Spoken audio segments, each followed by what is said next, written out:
अस्सलाम वालेकुम नाज़रीन, मेरान टीवी न्यूज़ में भलेकार आऊं पेरिया गुल। एक नज़र हेडलाइंस ते। अमरीका ईरान विच में जारी ॻाल्हियुनि ऐं मुआहिदे बाबति अहम अॻभराई। वफ़ाक़ी घरू वज़ीर मोहसिन नक़वी जी ईरान जे परॾे ऐं घरू वज़ीर सां धारदार मुलाक़ात।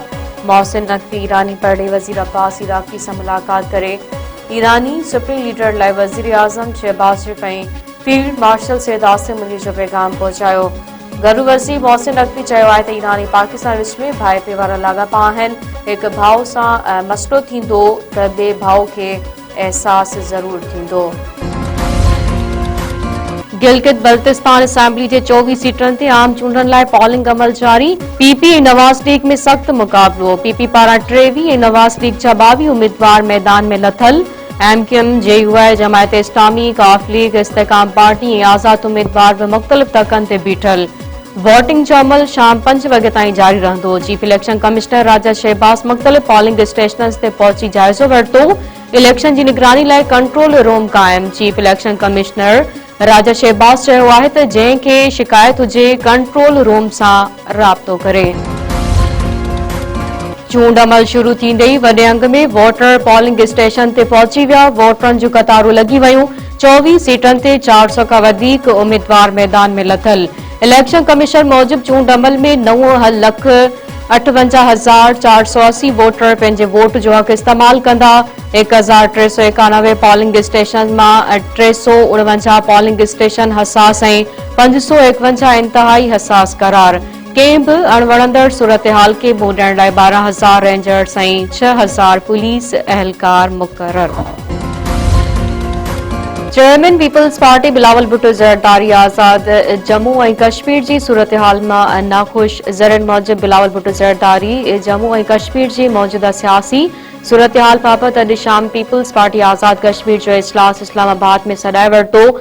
ज़रनि मूजिब बिलावल भुट्टो आज़ाद कश्मीर जी सूरत हाल खे नज़र में रखंदे इजलास में अहम फ़ैसिला कंदो। अमरीका ईरान ॻाल्हियुनि बाबति मुआहिदे जे मामले ते अहम अॻभराई। वफ़ाक़ी घरू वज़ीर मोहसिन नक़वी तहरान पहुची वियो। ईरान जे घरू वज़ीर सिकंदर मोमनी सां मुलाक़ात। वफ़ाक़ी घरू वज़ीर मोहसिन नक़वी अॼु ईरानी क़यादत सां अहम मुलाक़ात कंदो ऐं ईरानी सुप्रीम लीडर ऐं फील्ड मार्शल सैयद आसिम मुनीर जो पैगाम बि पहुचाईंदो ऐं अमरीका सां हतमी मुआहिदे लाइ ॻाल्हि ॿोल कंदो। सिंध समेत सॼे मुल्क में अॼु खां 12 जून ताईं सख़्त गर्मी जी अॻ कथी। सिंध जे मुख़्तलिफ़ इलाइक़नि में गर्मी पद 52 सेंटीग्रेड ताईं पहुचण जो इम्कान। दादू में सभ खां वधीक 46 डिग्री सेंटीग्रेड गर्मी पद रिकॉर्ड।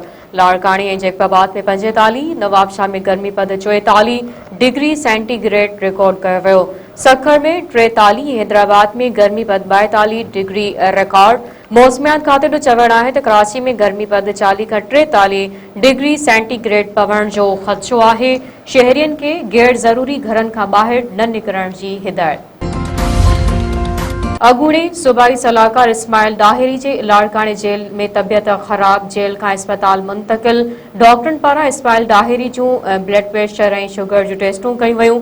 ज़रियनि मुताबिक़ अॻूणे सूबाई सलाहकार इस्माइल दाहिरी जी तबियत सुधरंदड़ आहे। मस बुरगड़ी भरिसां क़ौमी शाहरा ते हादसे में 2 ॼणा फोत, 3 ज़ख़्मी। टंडो सईद खान स्टापर तेज़ रफ़्तार ट्रॉलर शो कार खे टक्कर। फतेह मोहम्मद मरी ऐं अली मुस्तफ़ा फोत। साजन, महर अली ऐं गुलाम मुर्तज़ा ज़ख़्मी थी पिया। टंडे रहीम भरिसां शाहाणी प्रादी जे बिंदरिन में झेड़ो, 1 ॼणो क़तल। ॻोठ दोस्त मोहम्मद शाहाणी में झेड़े दौरान गोलियूं लॻण सबबि मोहम्मद रहीम शाहाणी मारिजी वियो। ताल खे इस्पताल मां ज़रूरी कार्रवाई बाद मक़तूल जो इलाज कर पहुचाइण ते कोहराम मची वियो। नओं दंबालू में वेशी जवाबदार हथा पीरसन पेनू फ़कीरियाणी क़तल। जवाबदार अनवर उर्फ सिकंदर माची घोटा ॾेई फ़कीरियाणी मरियम माची खे क़तल करे छॾियो। पुलिस जवाबदार अनवर माची खे गिरफ़्तार करे वरितो। सिंध जे ॾाहे ऐं क़ौमी अवामी तहरीक जे सरबराह रसूल बख्श पलीजे जी 8वीं वरसी मल्हाई पई वञे। जुंगशाई में जलसो थींदो।